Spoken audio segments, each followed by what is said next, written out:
രാജീവിന്റെ hobbies എന്തൊക്കെയാണ്? കാരണം ഇപ്പൊ ഈ മസിൽ ബിൽഡിംഗ്, ബോഡി ബിൽഡിംഗ് ഉണ്ട്, എന്നാലും മറ്റു ഹോബികൾ എന്തൊക്കെയാണ്? ഞാൻ ഒരുപാട് എല്ലാ ഗെയിംസും കളിക്കാൻ പോകും. ആ, ക്രിക്കറ്റ് കളിക്കാന്നറിയാം. ക്രിക്കറ്റ്, ഫുട്ബോള്, ബാഡ്മിന്റൺ, പിന്നെ കണ്ടത്തിലാണ് പാടത്തും പരപ്പത്തും ഒക്കെ എല്ലാ കളിയും കളിക്കാൻ പോകും. തായം, ഇങ്ങനത്തെ എല്ലാ കളിയും കളിക്കാൻ പോകും. പിന്നെ സിനിമ കാഴ്ച, അതൊരു മേജർ ഹോബിയാണ്. രാജീവ് മാരീഡ് അല്ലേ? അല്ലേട്ടാ, അത് ഒരു സംഭവം ഇതുവരെ സംഭവിച്ചിട്ടില്ല. അതെന്താ അങ്ങനെ? അതെന്താണെന്ന് ചോദിച്ചാ ഒരിക്കൽ ഫിക്സ് ആയതായിരുന്നു, അത് പിന്നെ നടന്നില്ല. പിന്നെ ഞാൻ അതേപ്പറ്റി ചിന്തിച്ചിട്ടില്ല. ഏതായാലും ഇത് കഴിയുമ്പോ നടക്കും. ഇതിന്റെ ടെലികാസ്റ്റ് കഴിയുമ്പോഴത്തേക്ക് സംഭവം നടന്നിരിക്കും. അങ്ങനൊന്നും പറഞ്ഞില്ല. ഞാൻ സുഖമായി ജീവിച്ചു നോക്കട്ടെ. എനിക്കിങ്ങനെ ഈ ബാച്ചിലേഴ്സ് ഇങ്ങനെ ജീവിക്കുന്ന എനിക്ക് ഭയങ്കര അസൂയാണ്. അനുഭവിക്കണ്ടേ? കാരണം അറസ്റ്റ് ചെയ്ത് വീട്ടിലിട്ടിരിക്കുന്ന അനുഭവം അത് വേണ്ട, അറിയണ്ടേ? അല്ലേ? എനിക്ക് തോന്നി, അതാണെന്ന് എനിക്ക് തോന്നിയിരുന്നു. ഞങ്ങളുടെ ഇവിടെ കീബോർഡ് വായിക്കുന്ന അനൂപ്, അവന്റെ കഷ്ടപ്പാട് അവന് മാത്രമേ അറിയൂ. എടേ ഒരു മ്യൂസിക് വായിക്കണേ, അതൊന്ന് വായിച്ചത്. അവന്റെ ഒരു കഷ്ടപ്പാട് അവന് മാത്രമേ അറിയൂ. കണ്ടില്ലേ?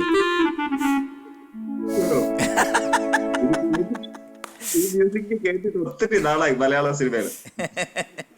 സവാരി ഗിരിഗിരിയിൽ മൂന്നാമത്തെ ചോദ്യം ഇതാ. ഹിറ്റ്ലർ എന്ന സിനിമയിൽ മമ്മൂട്ടിയുടെ ശത്രുപക്ഷക്കാരുടെ തറവാട്ട് പേരെന്താണ്? എ മംഗലം വീട്, ബി കോമ്പാറ, സി കൊമ്പൻപാറ. അതെനിക്ക് ഡൗട്ടില്ല. Option B Kompara. ഓക്കെ ആണോ? ഓക്കെയാണ് ചേട്ടാ, ഓക്കെ അല്ലേ? അല്ല, നിങ്ങളെ പറഞ്ഞോണ്ട് ഇനി എന്തിനാ ചേട്ടനെ വിളിക്കുന്നത്? എന്നാലും ചേട്ടൻ അല്ല, അത് വേണ്ട, അത് വേണ്ട. ശരി, എനിക്ക് ഉറപ്പാണ്. അപ്പൊ രാജീവിന്റെ സഹായമില്ലാതെ എളുപ്പമാണ്, നമുക്ക് നോക്കാം.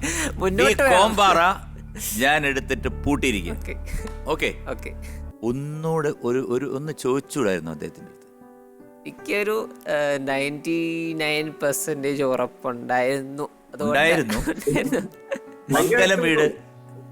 മംഗലം വീട് ഒന്ന് ആലോചിച്ച് നോക്കി, അതല്ലായിരുന്നു? അല്ല, ആ സിനിമയില് ഇടയ്ക്ക് ഇന്നസെന്റ് സാർ ആണെങ്കിലും കോമ്പാറക്കാരെ പറ്റിയാണ് കൂടുതൽ മംഗലം വീടെന്നും അല്ല, ഞാൻ ചോദിക്കുന്നത് ഹിറ്റ്ലർ എന്ന സിനിമയിൽ മമ്മൂട്ടിയുടെ ശത്രുപക്ഷക്കാരുടെ തറവാട്ട്. അതെ, കോമ്പാറ.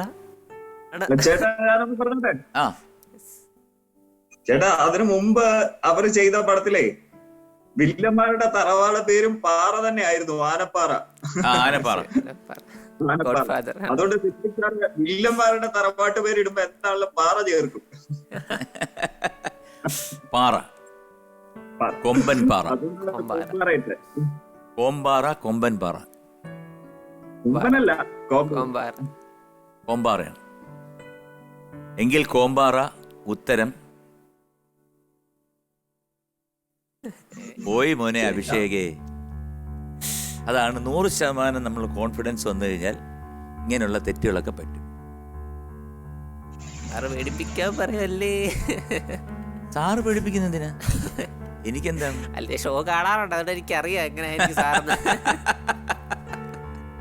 അപ്പൊ ഞാൻ മാറ്റി പിടിക്കേണ്ടിയിരിക്കുന്നു. അതെ, കോമ്പാറ ഉത്തരം തെറ്റാണ് എന്ന് പറയണോ? അങ്ങനെ പറയണോ? കുറച്ചുകൂടെ. അപ്പൊ ഞാൻ പറയാം, കോമ്പാറ ഉത്തരം ശരിയാണ്. കൺഗ്രാറ്റുലേഷൻസ്.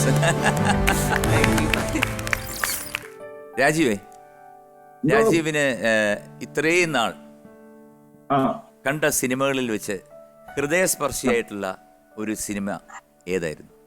ഒരുപാട് സിനിമ കാണുമെന്ന് പറഞ്ഞല്ലോ. ഒത്തിരി ഉണ്ട്. ഞാൻ മലയാളമല്ലേ ചേട്ടൻ ഉദ്ദേശിക്കുന്നത്? മലയാളം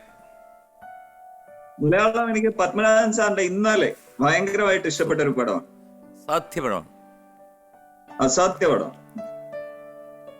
പത്മനാഭൻ സാറിന്റെ എല്ലാ പടങ്ങളും ഗംഭീരമാണ്. പക്ഷെ ഇന്നലെ എന്ന് പറയുന്നത് നമ്മൾ ലാസ്റ്റില് നമ്മള് വളരെ വിങ്ങിപ്പോവും അല്ലേ? പിന്നെ സുരേഷ് ഗോപി സാറിനെ എനിക്ക് തോന്നുന്നു അദ്ദേഹത്തിന്റെ ജീവിതത്തിൽ തന്നെ ഏറ്റവും മനോഹരമായ റോളുള്ള ഒന്നാണ്. സത്യം. സുരേഷിന്റെ മാത്രമല്ല, സുരേഷിന്റെ അഭിനയവും വളരെ ഭയങ്കരമായിട്ട് പപ്പേട്ടൻ ഭയങ്കരമായിട്ട് ഒപ്പിയെടുത്തിട്ടുണ്ട്. കാരണം ആ കഥയിലൂടെ